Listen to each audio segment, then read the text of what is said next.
Horror Coast to Coast is a movie review podcast featuring strong language, horror film spoilers, and discussions of violence, gore, and disturbing subject matter. Listener discretion is advised.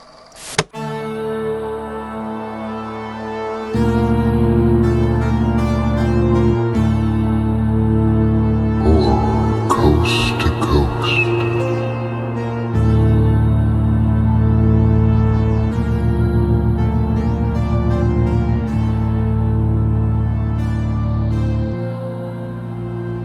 Welcome to Horror Coast to Coast, where we review horror movies from opposite sides of the continental U.S., dangling from a ceiling in Massachusetts. I'm Brian. And enjoying a nice carnage-free hibachi in California, I'm Michelle. And this week we're talking about The Monkey from 2025, directed by Osgood Perkins and based on a short story by Stephen King. A cursed wind-up monkey causes a series of gruesome deaths, forcing estranged twin brothers to reunite and confront the toy 25 years later. All right, that's a quickie. Yeah, pretty good. All right, so we start off with a mustachioed Adam Scott in a captain's outfit, Yeah. covered in blood, trying to return the toy monkey to the antique shop from which he bought it from. Yeah. At least that's what we assume, right? Well, that seems seems like to the be what return- yeah, because the owner points to the sign that says no returning children's toys, so Yeah. presumably he's trying to return it. Yeah. Which is weird because what we find out later, how does he not realize what's associated with it? But the shopkeeper seems to be completely oblivious. Well, maybe all his toys are cursed, and that's why he doesn't take returns. Yeah. Maybe he wasn't the employee on shift that day. Yeah, maybe. But okay. But the shop owner's saying that it's broken anyway. The arm won't come down. And Captain Adam Scott is like, you don't want that arm to come down. If that arm comes down, shit's gonna hit the fan. And then the arm comes down. Yeah. And he gets harpooned. The shop owner gets harpooned right in the chest.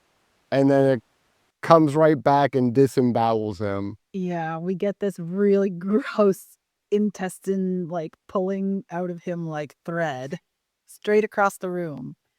So gross. Very visceral. Good opening. Yeah, so apparently this diver statue with the harpoon gun was just ready to go off at any time. So he kind of had it coming if he just had this harpoon gun armed, and it's like a mouse chewed some wire or something and it just went off. But it's like, yeah, why was it armed and pointing directly at the cash register? Oh yeah. No, seriously. I didn't even think about that. Yeah, immediately I got Final Destination vibes. Oh yeah. Yeah. Right from the first scene. Absolutely. Yeah, immediately. It just happened to be perfectly poised to commit the most carnage at that point. Yeah. And then Captain Adam Scott looks and there's a flamethrower for $300, but I'm guessing he doesn't have to pay since the shop owner is now dead. Yeah. And he uses that flamethrower to torch the monkey. Yeah. And then we don't know what happens after that. We don't know what becomes of him. We don't know what the next steps in this monkey's timeline are. It just kind of cuts to the next scene. Yeah, so we get into the very Stephen King narration of an adult narrator and the child portraying the young version of him. It's like Stand By Me. Yeah, which works really well to alleviate suspense because at least one of these brothers is going to make it through. Yeah. Right? He's an adult talking about it, so he's going to get...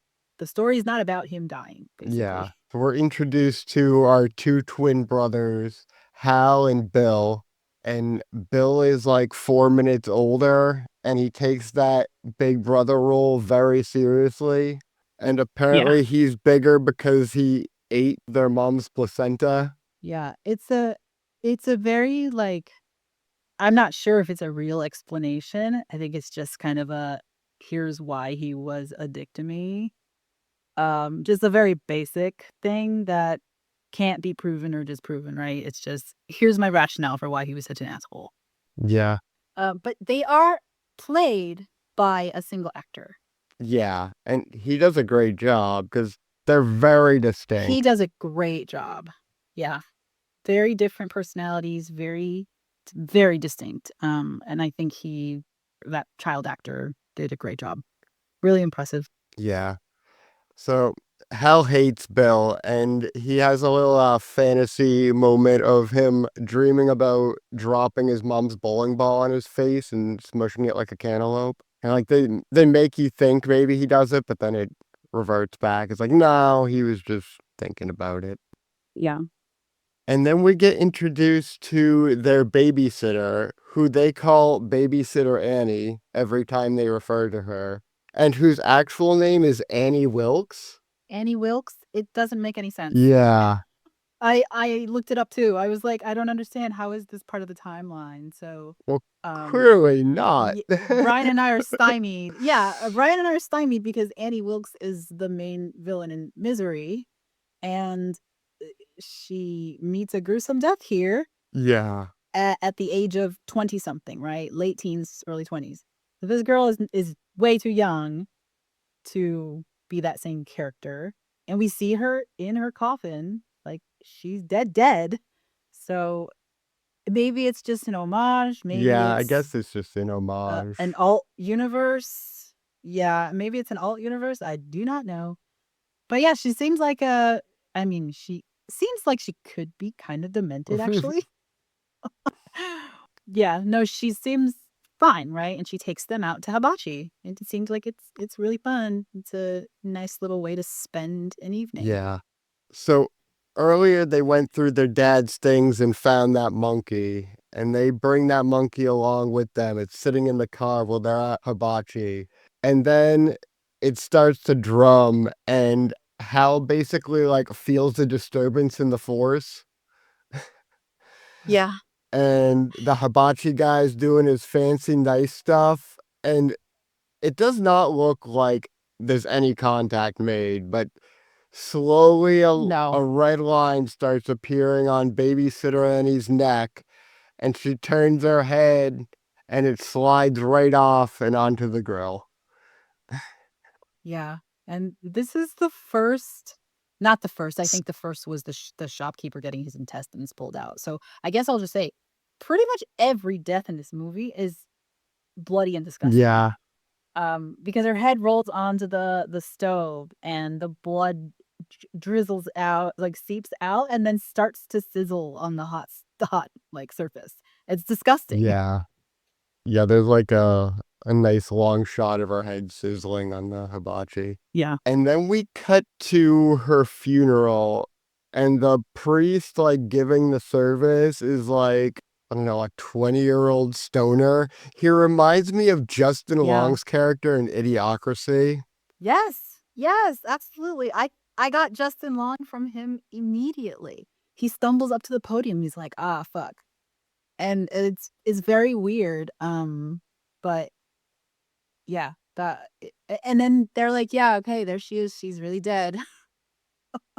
And then we get that post-funeral moment where they're sitting with their mom, and she's giving them quite possibly the most demented speech a parent could give children that age. Yeah. So the mom is bizarre. Like at some point she seems like a cool, nice mom, and then at this point she's just like, She's surreal. yeah, it's very Yeah. surreal. She's surreal and Yeah, detached. everyone in this movie Um, is yeah. detached.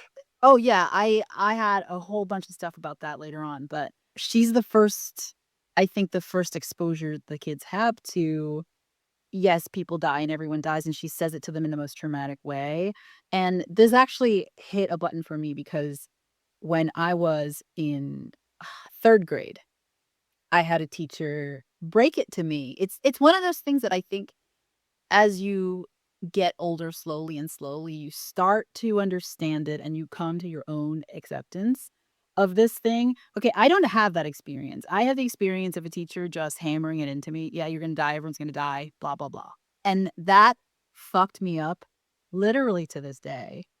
And it's like one of the most harrowing moments of my life, having someone just break it to you in that way because whatever gradual realization a person could come to getting to this acceptance, it didn't happen for me. It was just like terror, and that terror has never gone away, honestly. But it's crazy to like watch this unfold in this scene, to watch her just say it to those kids, because I'm like, huh, yeah, they already know. I don't think they needed you to say it, but you're hammering it in. So whatever moment they would have taken to accept this, you've robbed them of that. Yeah, Henry just bluntly told me. What? Really? Yeah. Ugh. I mean, I guess it's, I don't know, maybe it's, is it different, you think, because he's your brother instead of like an adult? No. Mm, yeah. It's and he has a very matter of fact way of thinking about it in general. Yeah, I think he was like rubbing it in a bit too. Like, oh, you didn't know you're gonna die? Yeah, you're gonna die inevitably. Oh, well, damn. I'll smack him later.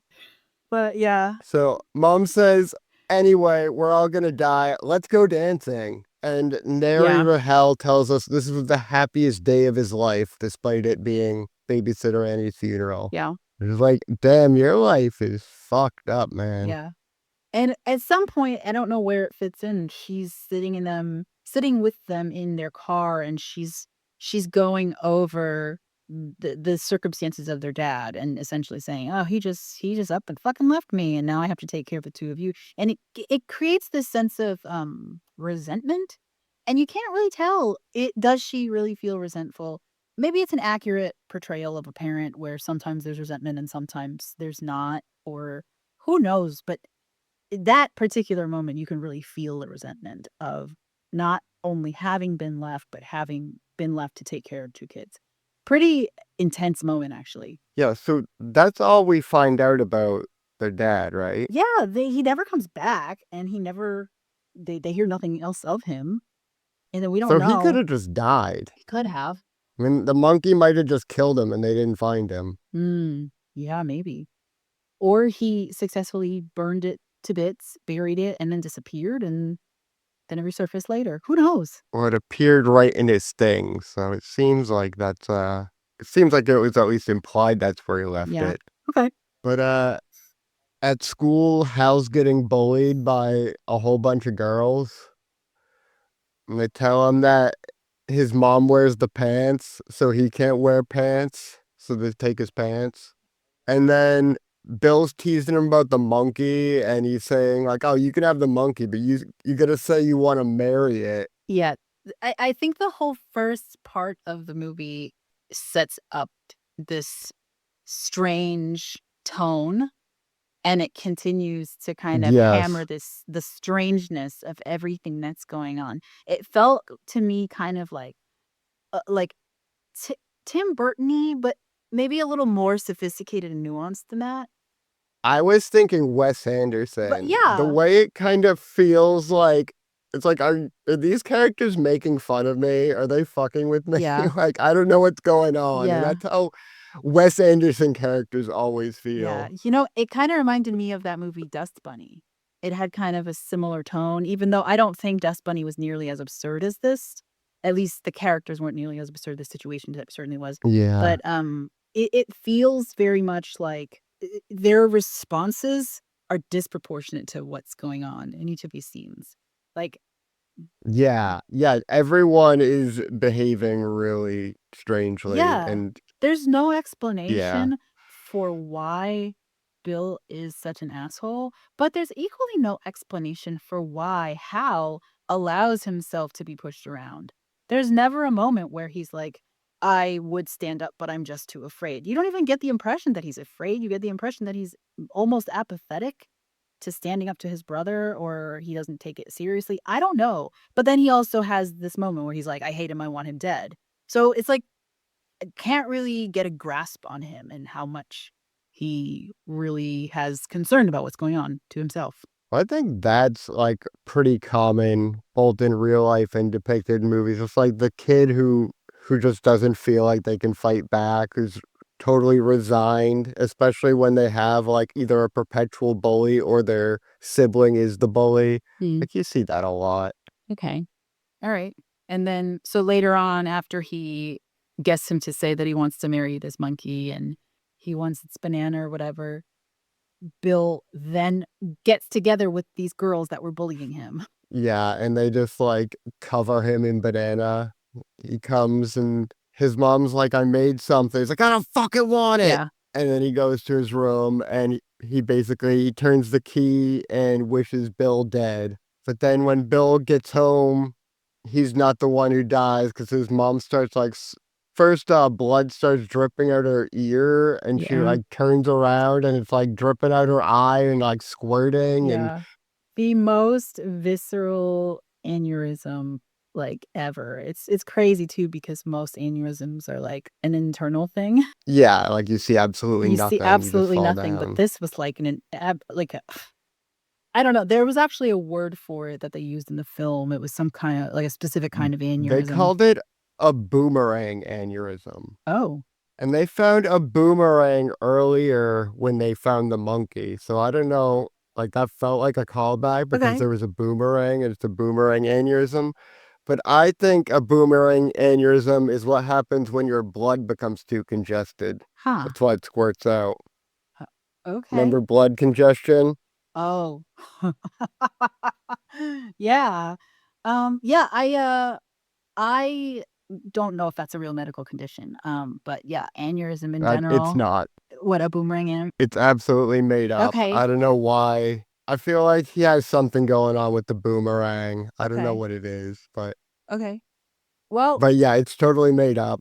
And there was a boomerang earlier, so it's kind of weird. yeah.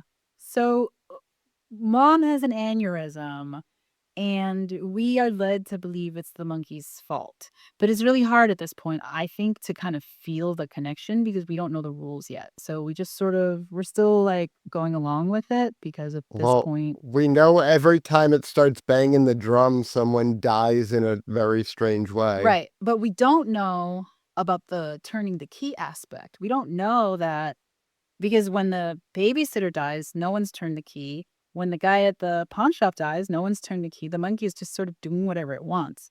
So it's hard to Yeah. put any causal effect on what Bill chose to do. Like he's choosing to turn the key, but it seems like the monkey could choose to not react. So it's hard. I don't know. At Yeah. this point, I'm kind of thinking if I'm wondering if we're gonna be taken along for this, like, psychological ride of the kids are just linking these accidental deaths to this monkey. It gets sinister, obviously, as the movie goes on, but at this point in the movie, I'm kind of wondering which direction it's gonna go in. I don't know if you felt that. No, I pretty much felt like it was gonna go mostly in the direction that it did. Okay. So after this funeral, Bill decides if he won't take his suit off because he'll just have to put it back on for the next funeral. So Right. he decides he's never taking it off. Yeah. And you can see that the combination of trauma from what his mom said and her death and this realization that he's having about death in general.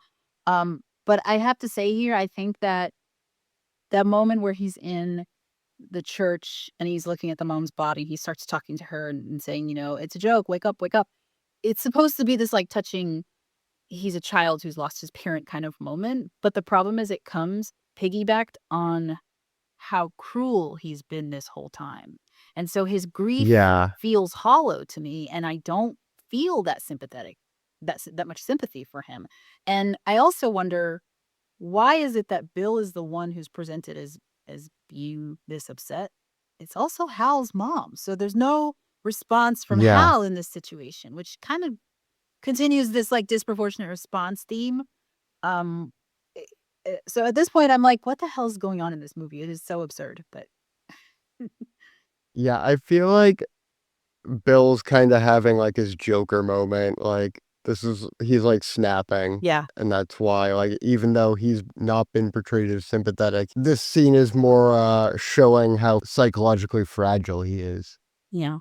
So after their mom dies, they go to live with their aunt and uncle. But I think before they move that, Hal chops the monkey up, Oh, that's right. Yeah. and he sees that it bleeds all over the place, and, like, inside it looks like flesh. Yeah, really creepy and But, yeah, gross. he chops it up and leaves it behind, and then they move with Aunt Ida and Uncle Chip. And Uncle Chip, who is played by Osgood Perkins, who's the director. Yeah, so it doesn't take long before Chip is killed in a hunting accident, Right. and that hunting accident is being trampled by 67 wild horses in his Yeah, sleeping bag. outlandish. And that happens because the monkey shows up at this house and Bill is like, "What the heck is this doing here? Why did you bring it?" And Hal's like, "I chopped it up. I don't know what to tell you." And then they have this back and forth where Bill is like, "I'm gonna turn it," and Hal's like, "Don't." And then cuts to their Uncle Chip dying. And so you assume that Bill turned the key. Yeah, and they show, like, they dump out the sleeping bag, and it's just, like, Ugh. an apple crisp or something. It's They just all said they said it was like a smashed cherry pie. Oh, it was so gross. yeah. So gross. Yeah, there's Um, just, like, nothing left. Like, I think that would be more like 67 elephants or something. I ooh, don't know if wild horses would, puree you like that. yeah. But this does take place in Maine, right? So that tracks. There's wild horses in Maine. Yeah, so then after this, we cut to 25 years later, and their aunt is, like, sleeping in her house, and I forget why she wakes up, but she gets up in the middle of the night for something. I feel like she heard a knock or something. Yeah, But, yeah, she goes down the stairs, and she falls through it, yeah. and she gets up, and she has a face full of fishing Yeah, she lures. falls into a box of lures. Oh, it was so nasty. And then her death is the most Final Destination part of Yeah, this movie. this is the most Final Destination thing I've seen all year, and I saw a Final Destination movie this year. Yeah, this death is the most Final Destination part of the movie. But yes, she goes down the steps, sees nothing, comes back up, falls through a broken step into a box of lures, gets up and goes into the bathroom and is like prying each lure out of her face. It's so nasty. And I don't even remember what happens after that. This like weird sequence of events. I think the tea kettle was on, and she Yes. goes over to that, and then she, like, sets her hair on fire and then her head. Yeah. So you get one shot where it looks like her head's on fire, and then the next shot, it looks like it's like a scarecrow head on a stick. It's such a weird effect. It looks like he was intentionally not trying to make it look like a human head on fire, because it's like I didn't notice that. I just it was so weird looking. I was just in the what the fuck is this moment. I feel like he made it weird on purpose. I feel like all these kills are, like, almost like Tom and Jerry or, like, Itchy and Scratchy, like, there's lots of CG and they're so over the top dramatic, it's like Yeah. Oh, so I did actually write some of that down. She picks the lures out of her face, and then the stove is on, but I guess the flame goes out, so she goes to inspect it, yeah, and then when she pulls her face close to the flame, to the gas, the flame comes back on, lights her face on fire, and it kind of borders on comedic because there's a shot of a taxidermied bear in the living room, and it has a pair of goofy sunglasses on as she goes by. So yeah, it's like, really playing up the absurdist element of what happens here. yeah, it almost reminded me of, like, the wackiness of villains. Yes, yes. Very goofy and Oh, and she runs out the front door and impales her face on a real estate sign. yeah. After stepping in a vase of flowers, I guess, that was left on her porch by someone. I don't know what that was for, but she steps in it, she trips, and then boom, impales her face. Really, I don't know what Ida did, but crazy. And so that kind of creates a mystery because you're like, okay, the monkey's gone. How is this happening? Yeah, and then we get, grown-up Hal, and he's gonna take some time off to see his son Petey, who he gets to see for 1 week a year, and he tells this to his boss, who is, like, 19 years old and looks like he's wearing his dad's suit and Mhm. is vaping constantly. And the only line that this kid says is, "Shit, man, that sucks." Yeah, he's like, "Oh, Literally, he repeats oh, it you have a every kid? scenario. Shit, man, that "Shit, sucks." man, that Like, sucks." yeah, I get "Oh, to you see don't him get to once a see him? year. Shit, man, that sucks. Shit, man, that sucks." Yeah. It happens later on too. Something happens and he's like, "Shit, man, Oh, that but he sucks." also says Uh, your wife yeah, must be so like some kind of mega bitch, right? yeah. But it sets this thing up where you're immediately like, he only sees his kid once a year? What? Also, what's with his Yeah. boss? Also, I don't understand any of this, but it's so Yeah. bizarre that you just have to accept what's happening and just, like, absorb what's going on in this movie. I need to know, tell me more because I can't quite make sense of it yet. And so you're still in it, and it's interesting because I thought, "Man, I feel like I would have DNF'd this if I was reading it," but I'm watching it, and so I'm like, "Okay, let's keep going because something's gotta give in this whole scenario." But Well, this movie is not the Stephen King short story. no, it's not. At this point, he's saying like, "Oh, it's not her, it's me. I'm trouble." It's like not like death riding on a pale horse or anything, but Yeah. he just Which drops that in, and it's so out of place and weird it's and very out of place, and we learned that it's foreshadowing, right? But yeah.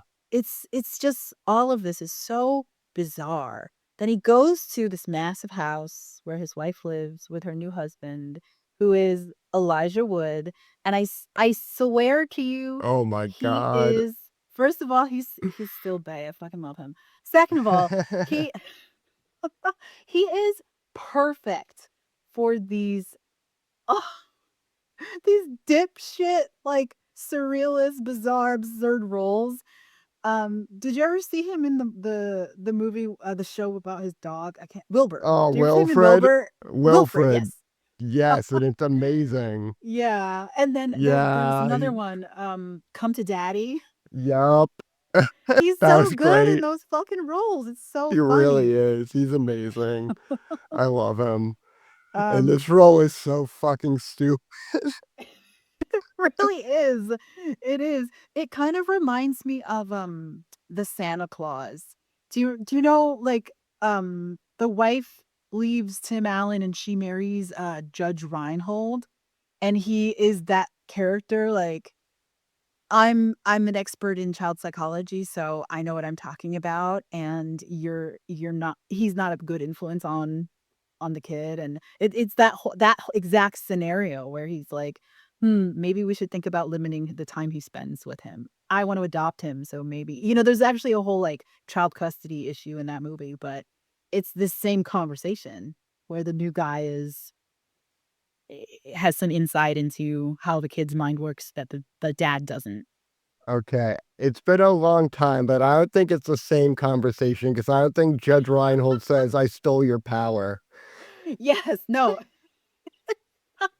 It's not the exact same sound conversation, but, it's a similar idea, but yeah, "I stole your power." So funny, and it's weird because, like, he sits there and he does this, like, mini prayer with the 2 of them, then he turns and he kisses his wife, or he kisses, Hal's ex-wife, and then goes and sits behind a desk like he's their therapist, and is like, "I stole your power." Yeah, and Oh, man, it's so Hal's like, good. You can't steal my power." He's like, "What are you gonna do? I'm the leading expert in my field." Yeah. He's like, you stole my power, but I took a piss in your bushes." It's just a what a scene. So funny, so fucking outlandish. It Oh just my stays at god. this it stays at this absurdist level, and this is the moment in the movie where I was like, "Okay, it's gonna be like this forever." Yeah. Yeah, so Nobody's emotional response is appropriate, and everybody is somehow deficient in emotional IQ. it's because Elijah Wood's stealing all their power. You don't have to steal my power, Elijah Wood, I'll give it to you." But yeah, Elijah Wood's gonna take, full custody of Petey, so this is to Mm, be Hal's last week with him. yeah. Another weird conversation that no one responds to in an appropriate way. Yeah. Oh, and Bill calls up Hal and he tells him he's gonna like get the monkey or that the monkey's killed on Ida and all that. Yeah. And then a guy who's dressed exactly like Joey Ramone like goes to the yard sale and buys the monkey. Yeah. And I thought this was like a disguise or something. Because this guy, I don't know how old this character is meant to be, but at first I thought this was Bill in like a disguise to appear younger or something. I did actually. And then like I got a closer look. I'm like, okay, that's not Bill, but like who is this like 30-year-old like Joey Ramone cosplayer? I was still sure he was in disguise, but no, that is the character. He's just like apparently a big Ramones guy. Yeah. But he That's his. touches the monkey and he gets like a vision of his father for some reason. Yeah, it doesn't make any sense. Yeah, where does this But come from? This doesn't come from anywhere, it doesn't go anywhere. no idea. I said, okay, we're in Bizarro land, okay? Whatever happens, happens, and I'm absorbing it all. Yeah. But yeah, so after his brother calls him, Hal has a nightmare with the Oh monkey in it. yeah. And it's so scary. It's just It's so scary where he has it's the scene where he puts the monkey on the desk and he starts to chop it up, but in the scene it's reversed and he's on the desk and the monkey has this big cleaver and he goes to like chop off his arm or some appendage and then he wakes up. But the shot of the monkey like personified is so scary because he's oversized, he's out of proportion. It's just a very like disturbing vision, I think. yeah, and there's something strange about this movie, which is the only scary scenes in this movie are the toy monkey. Like all Mhm. these people are brutally dying. It's not the least bit scary, but then it'll be like just the monkey in the window and it'll be shot scary as shit. Yeah. And that grimace that he has, Yeah. that seems I don't know, I didn't really try to take measurement or take stock, but it really seems like that grin grew as the movie went on, and I don't know if that was just me or what. Maybe. It did seem like the monkey was like changing in certain shots. Yeah. I'd have to go back and compare because it gave me flashbacks to, the black phone where the grabber, his mask is getting bigger and bigger and stuff. Oh yeah. So Hal goes to Ron Ida's house to like clear it out. And he had previously lied to his son saying he didn't have a sibling. So the real Yeah. estate lady comes up is like, "Oh, your brother Bill told me you would be coming." And she's like hammering on the fact that he has a brother Bill. Yeah, and this felt a little, Edward Scissorhands, that Yeah. neighborhood that's got Mm. the just the strange people and the strange vibe of Yeah. that neighborhood. She felt like that Avon lady, but she Mhm. was just like, "All these people, all these accidents, everyone's just going poof, poof, poof," and it's like every shot, there's a cutaway of the person dying horribly and very disgustingly, and cuts back to her just going poof. And Yeah. it's just very like, "Oh, here we're still here. We're in crazy land, but And when I'm she with you." shows up at the window, I actually immediately thought of Aunt Gladys from Weapons. Oh, man, yeah, because 'cause she's got the red hair and the red lips. Yeah, and she just pops in the And the hair, window I all think. creepy. Yeah, yeah, Yeah, she has a Gladys vibe to her. God. Yeah, okay, so then So she they're explains that half the town is basically died over the last couple days. yeah, poop. And then she's showing him around and there's like a locked closet. She's fumbling for the key. She gets it open and there's a shotgun just sitting there that just falls out of the closet. And Hal's like, "No!" And she explodes into just a fountain of blood, and Hal Yeah. is covered in it. Another crazy exaggerated death, Yeah. like, wild. But then they go back to their motel. Oh, because the cop is talking Yeah, to them. the cop says you can't leave, but Yeah. you And probably the shouldn't cop's stay weird here. too. Yeah. The I mean, cop is just, like, every very cavalier about everything. yeah, I mean, what did you expect when the real estate lady was that cavalier about everyone in the neighborhood mysteriously and brutally dying in the last couple days? Yeah, it's true. I mean, I think, cognitively, I'm still looking for reality to set in. Like, I've sort of accepted that this is not the reality that I live in, but I'm still looking for it, right? I can't help it. So I'm thinking the cop is gonna come in and be serious and, like, ask all the serious questions, and she's like, "Ooh, don't go back in there, it is messy." And you're like, Yeah. "Oh, okay, great." So they go back to the hotel. Oh, but when the cops show up, there's this awesome shot where the red and blue lights are, like, illuminating the trees, and The tree, it was yeah. so Lynchian, and the sound It was design really was good. really crazy too. It reminded me so much of, like, Twin Peaks: The Return. Oh, I never But saw yeah, that that was a one. great shot. Yeah, that shot was really good. I noticed that too with the colors.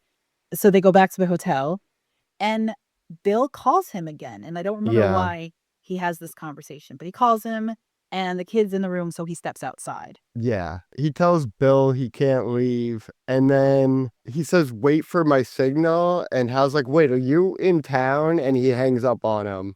And then Yeah, this next part makes no sense. So he's looking through the phone book for his own last name to see if he can find Bill's number, and he doesn't. So then he just looks up Monkey. I don't know why. He just decided to look up Monkey, and he finds Miss Monkey, and he calls yeah, that, and it's Bill. And it's yeah, Bill's answering machine says, "I've already found my monkey, but thank you very much for your call," or something like that. yeah.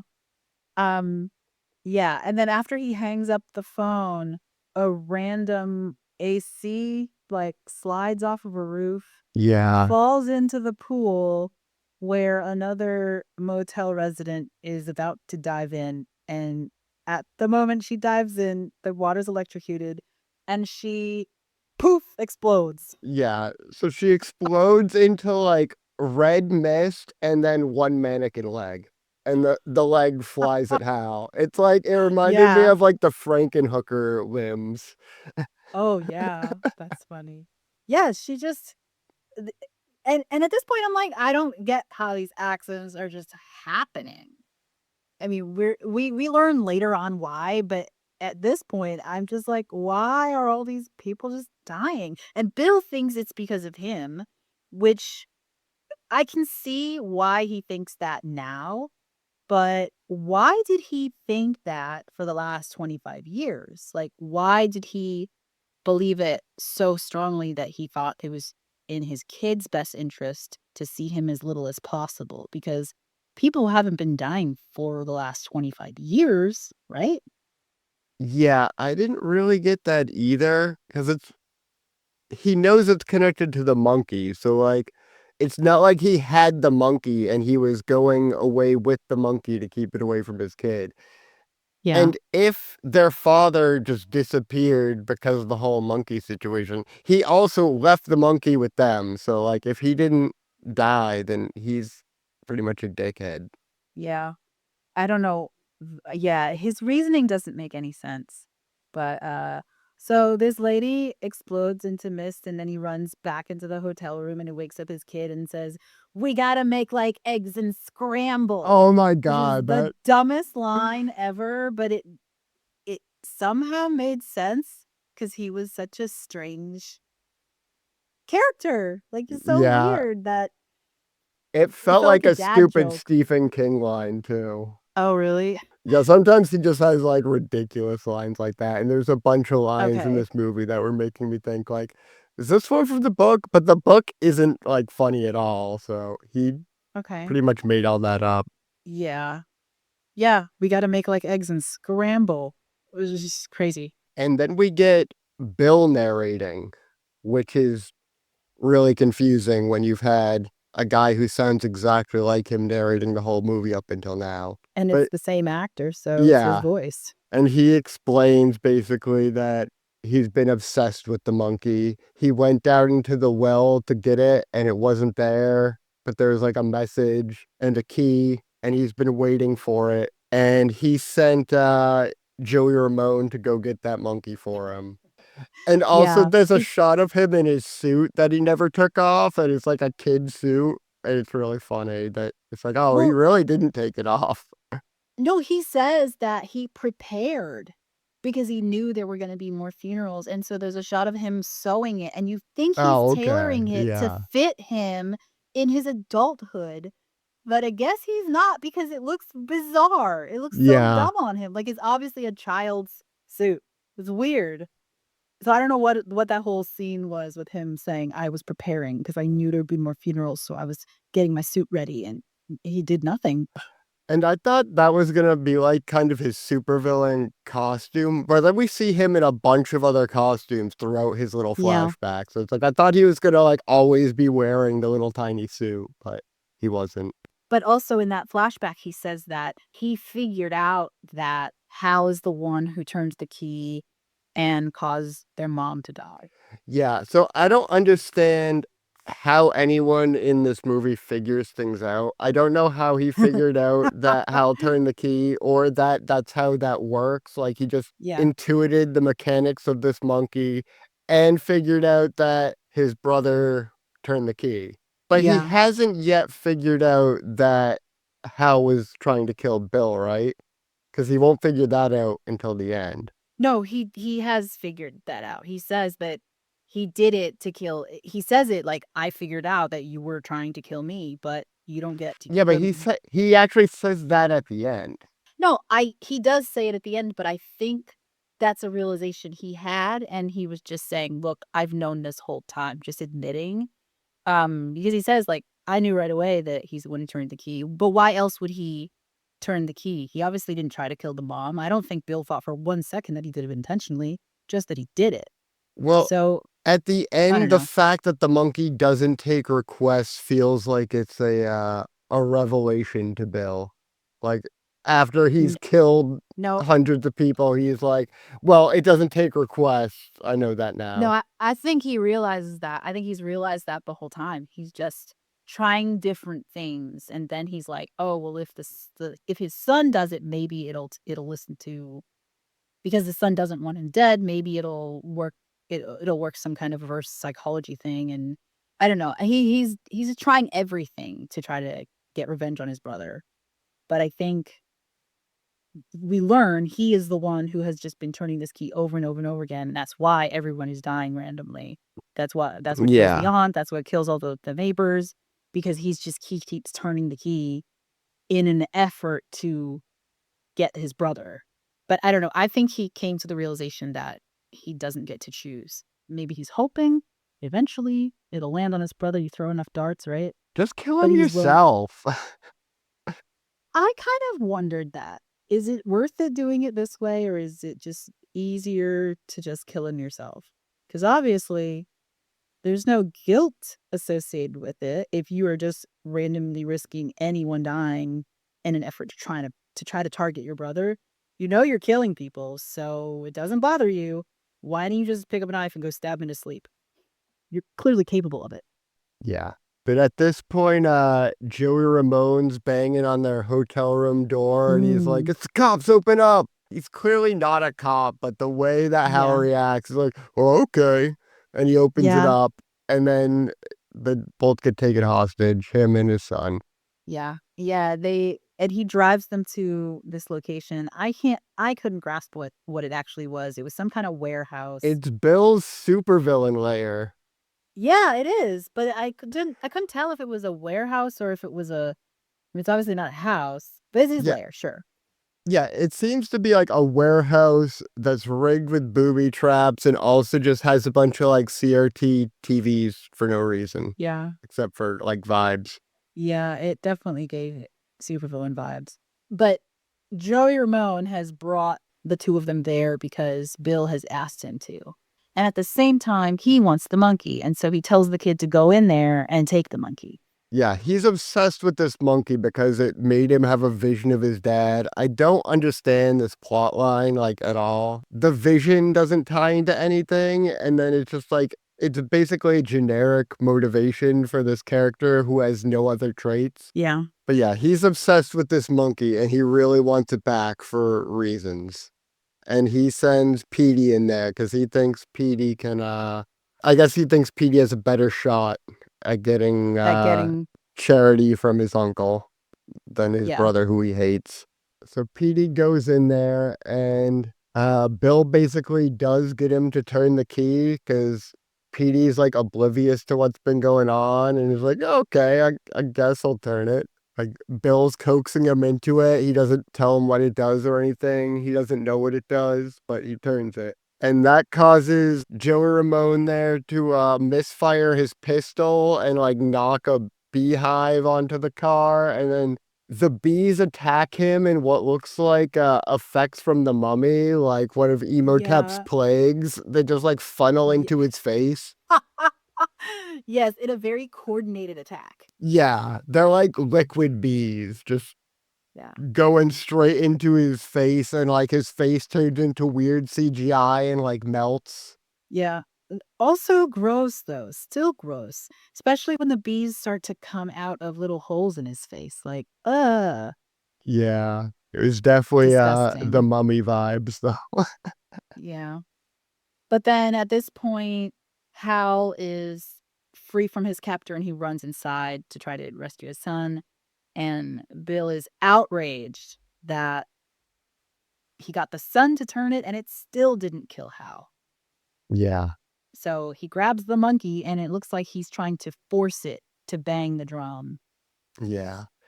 And I just want to say this warehouse is riddled with booby traps. And all these people like just running around blindly in it never trigger one. Yeah. Well, when Petey walks through, he notices them and he steps around them. Yeah, but how? How would you notice all these booby traps? He just walks in They're and he everywhere. seems yeah, they are, but he seems to have some awareness of what's going on around him, and he looks around and is like, "Okay, I see that there, I see that there," and I'm willing to believe that he could see what was happening and step around it. I also think I also think that's the point of his character. What do you mean? I think the point of I think one of the roles the purpose is served by Petey, the kid, is to see things for what they are. He's the one who had the appropriate emotional responses to things. He's the one when the dad says, "No, I have to leave. I have to take my son on a road trip." And he's like, "No, this is a really important thing and we probably should stay." And the cop is like, "You're a smart kid." But there are other instances where he has responses that feel more grounded in reality than the rest of the characters, and I think he's the character that is the one who is kind of putting everything into perspective for the viewer, not for the people in the MIDI. Okay. So at this point, the monkey goes like crazy on the drums and a Huh. plane crashes. Yeah, he pisses him And off. then several people fall through the ceiling. Yeah, the monkey's pissed. Yeah, Monkey's pissed because he's like, "How dare you? I'd side when I bang my drum." Yeah. So he's like, "Yeah, you want drums? Here's the fucking drums," and he starts banging it like crazy. Yeah, so like a pilot falls through, and then like a passenger falls through, and then a woman in a wedding dress falls through, and in the process tosses her bouquet to Bill. Yeah, crazy. But then they look out the window and they can see there's, like, little fires happening all over the town. Yeah. You can hear people screaming, and you get the sense that there's just carnage and mayhem going on at this point. Yeah, and then at this point, they basically talk it out and invite Bill to go on roller coasters with them. And he's like, "Really? Like we could be a family?" And they're like, Mhm. "Yeah, why not? You've only killed like 360 people today." Yeah. They talk it out, and they go to hug it out, and, yeah, it was kind of a strange moment, but they resolve their differences right just in time for Bill to stand up and have one of his booby traps go off. Yeah. So a bowling ball crushes his face, just like the beginning of the movie. Mhm. And it says their mom's name Louise on it because it was Yeah, her bowling ball. Lois. But also at the after the monkey did his, like, repetitive drum. I can't remember. There's a word for that. When the drums are playing like da-da-da-da-da-da. Anyway, it stops and its arm is raised. And so after they have their conversation, you hear the monkey's arm come down and one final bang on the drum, and then the booby trap goes off. Yeah, and his head is smushed. Again explodes into a mist of blood. Yeah, it's all goop. There's no head left. Really crazy. And then Hal and Petey take off, and just all around them, everyone is dying. There's like a Yeah, woman pushing a baby carriage on fire. So did all these people die when he did that like rapid drumming? I assume so. I assume we're just seeing the result of that. And they're looking around, seeing like all of these things happen. Oh my gosh. Because all these cheerleaders are cheering, and then they all get like decapitated. But it's like that Yeah. just happened, and we see that the monkey wasn't drumming. So I Yeah, guess that was still residual from that drum solo. maybe. I actually think that was like kind of a last laugh scenario because that happens right before the cuts to the credits. But Yeah. one of the things that kind of gave me that my opinion about the son is they're driving down the road and the kid says, I get that everybody dies, but this is everybody dying all at once. Yeah. Like, this is a bit much. That's kind of where he's getting it. And it makes sense because you're like, yeah, you know what? This is so bizarre that it's hard to even wrap your mind around it. Like, it's one thing to have individual deaths, but it's another thing to just have massive, like citywide death or whatever. But then they drive up to a crossroad, a literal crossroad. They stop at the Yep. stoplight. And a pale looking guy on a horse drives up. Well, I guess Yeah. gallops up to them and Marjorie trots up. And the horse has like smoke for its mane and tail, Mm, and he's like completely gray with black eyes. yeah, It's clearly death on a pale horse, yeah, which was referenced by both Hal and Bill earlier in the yeah. movie. I really love this portrayal of death. He looks really cool. He looks very scary. The black eyes for me has always been a point of terror. Um, and then he sees them and he just keeps on walking. Yeah, and Hal gives him the nod. Like, Yeah. Okay. I see you, Death. But then he turns to Petey and is like, "Do you want to go dancing?" oh yeah. And he's like, with our bodies?" And then we have the nice explanation of that was something that his mom used to do with him, and it was just a good time for him it's a good memory he has. And so he agrees and they drive away. And that's when the cheerleaders come by. Yeah. Yeah, and they're cheering. They're all hanging out the window cheering as this apocalyptic landscape is just like smoking around them, cheering for So no reason. they were also cheering. They were on the lawn when the realtor dies. And when her body comes out, they're cheering as the body comes out. And I think they said something like, "Bring the body out." And they're on the lawn cheering. And I did not understand that. The reactions are just so off. But maybe, I don't know. I have a theory about this movie, which we can get into if we're done here with the summary. Well, yeah, that's about roll credit time, right? Yeah. And After the the cheerleaders. boss dies somehow. I don't quite understand how the Oh, boss dies. he was like getting a vape out of the vape machine and it won't come Mm, out, and he's like, "Oh man, that sucks." yeah. And then he's walking and like hitting his vape. He steps on something like a rake or something, and it knocks the vape into his throat, and it's like Yeah. sticking out like Tom and Really Jerry weird. style. Yeah. And he says, "Shit, man, that sucks." There's another time when Hal is talking to the Joey Moan guy, and he's like telling him about the situation with the kid, and he's like, "Oh shit, man, that sucks." And or maybe his mom dying or something. But that keeps Yeah. coming up. So here's my take on what's going on here. I think that this is a surreal and almost existential examination of how we cope with death and how we process it. And I think that what's happening is symbolically, this whole movie is representing the processes of grief.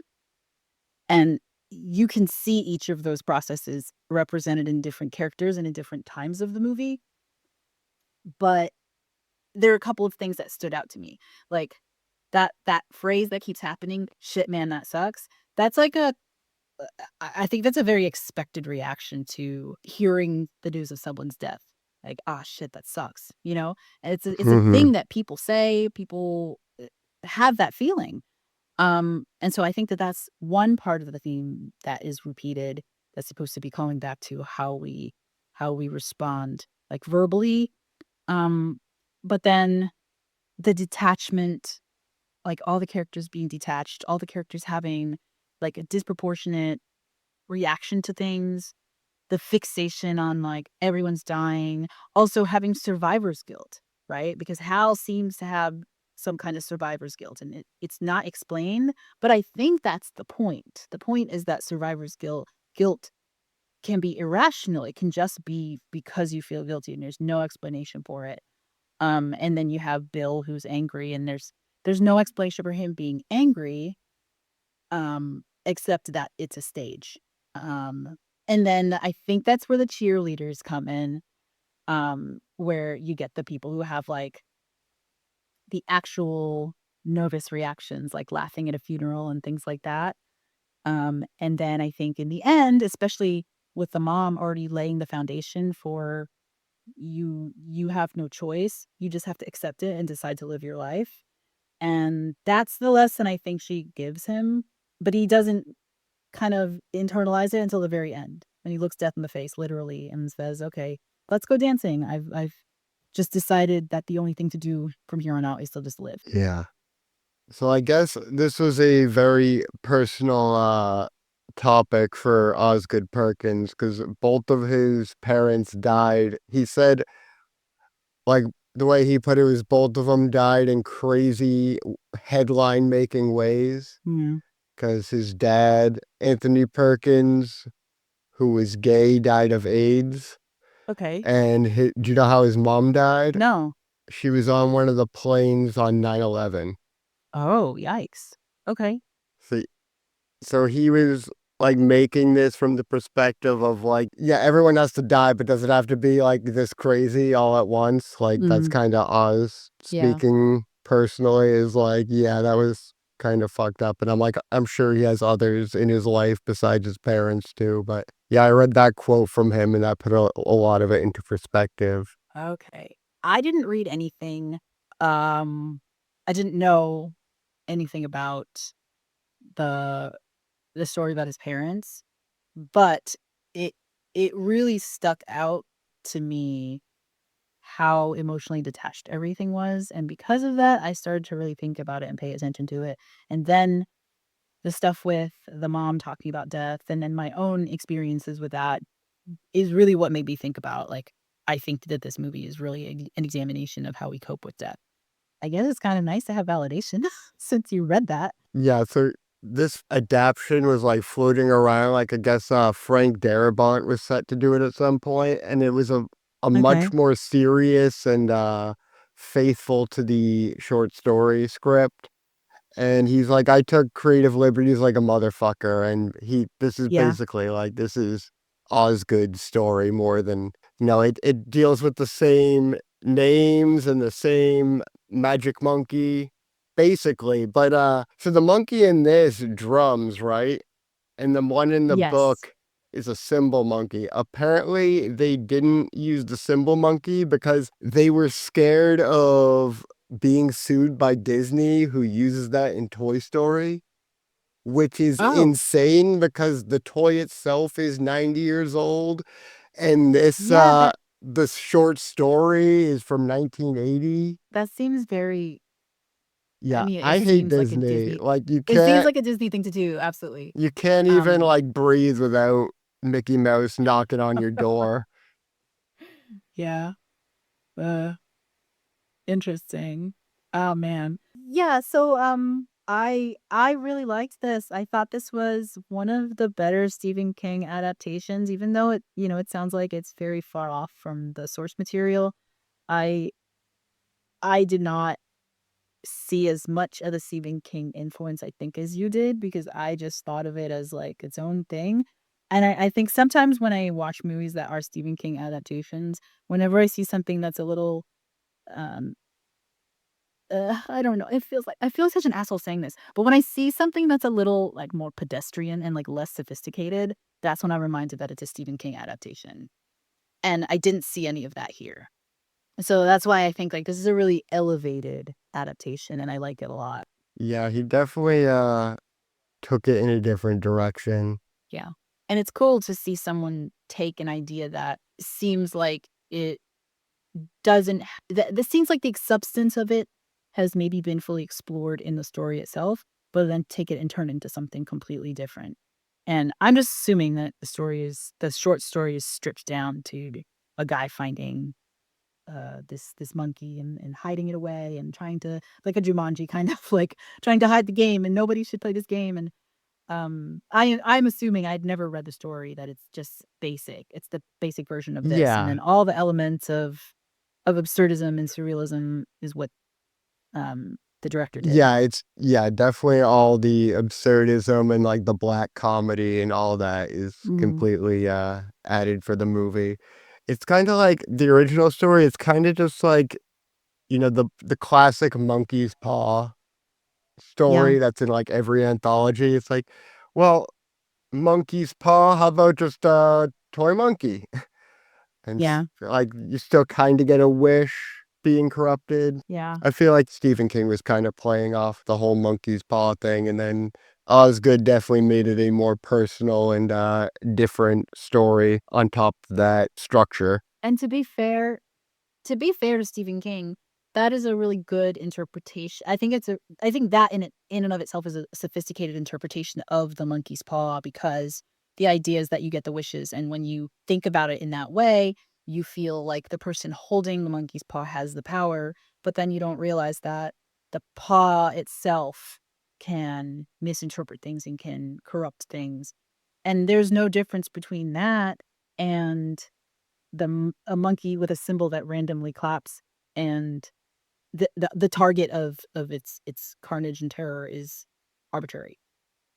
Like, it's really no different, and you feel like, on one hand, it's obvious that you have no power, whereas with the monkey's paw, there's a little bit of an illusion there. So I think that initial adaptation was a good twist on it to begin with, so nice. I'm happy. We Stephen King is Yeah. everywhere. Uh I mean, I'm glad. I like him. I'm not down on Stephen King at all. It's just, where can you go where he's not there? He's like the boogeyman. He's lurking in every My corner. god, did you hear Mike Flanagan's gonna do The Mist now, apparently?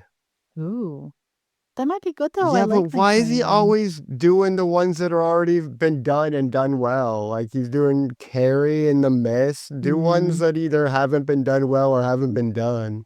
yeah, I 'Cause, like, agree. why redo Frank But Darabont he's ones? He's, like, the king of Stephen King adaptions. They're gonna do a mm, Shawshank remake? oh gosh, no. He's done like novels, like horror novels, so he should maybe do that. Because he did, Fall of the House of Usher, and then he did The House on Haunted Yeah. Hill. But, yeah, I'd Okay. love to see him Alright, do some more, like, obscure Stephen King or, yeah, something that hasn't been adapted. I don't want him to just keep doing remakes of ones we've already got. mm, yeah.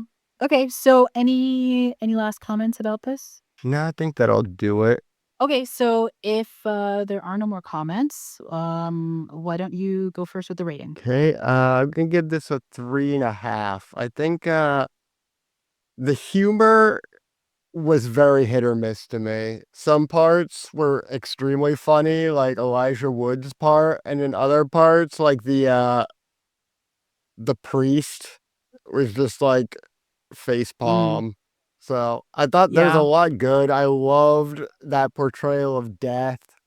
I liked some of the Final mm, Destination-y deaths, like Aunt Ida yeah. was really Oh great. my gosh. So there's a lot of strong moments. There's definitely some some pretty cringe moments where the humor didn't land for me. Okay. I think I'm gonna give this 4 stars. I really liked all the layers to it. I liked how it's a movie that touches on death in a way that is almost understandable in how hard it is for people to accept it and how much it touches everyone's lives and all of those things that you don't see talked about in a way that's really relatable.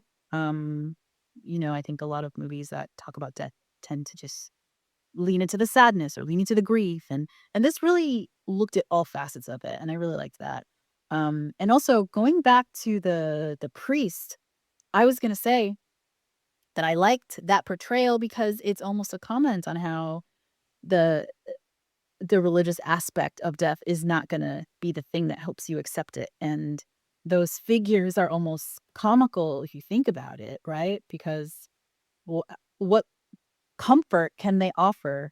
It's almost like you're standing there talking over my loved one that's lying dead in front of me. I don't want to hear what you have to say. You know? That's just a thought I had about the priest because it felt there was a reason why he was just so outrageous and dumb. But yeah, so that's it for me. What are we doing next week? And next week, we're watching Good Boy from 2025. Oh, hooray. And I'm sure everybody knows from all the comments on Reddit, the dog doesn't die. I didn't know that. Well, it's everywhere because everyone is Well, like, you spoiled it for me. it's oh my god. It's everywhere. The I I did haven't not seen know. it. I had no idea. Well, it takes place from his perspective In and fact, I actually thought he did die because I saw these headlines saying like it's the most heartbreaking horror movie of 2025. say what? Well, maybe Reddit was lying to me. I haven't seen it, so it's not really a spoiler. I don't have it on good authority, Brian. I just have it on All Reddit right. authority. Anyway, okay, well, Is there any higher authority than Reddit authority, though? we can't say that out loud. Oh, man. Okay, good talk, and see you next week. All right. Until next time. This podcast is licensed under a Creative Commons Attribution Non-Commercial Share Alike 4.0 International License. For additional information and other media content, visit theferalthread.com. Thanks for listening. Until next week.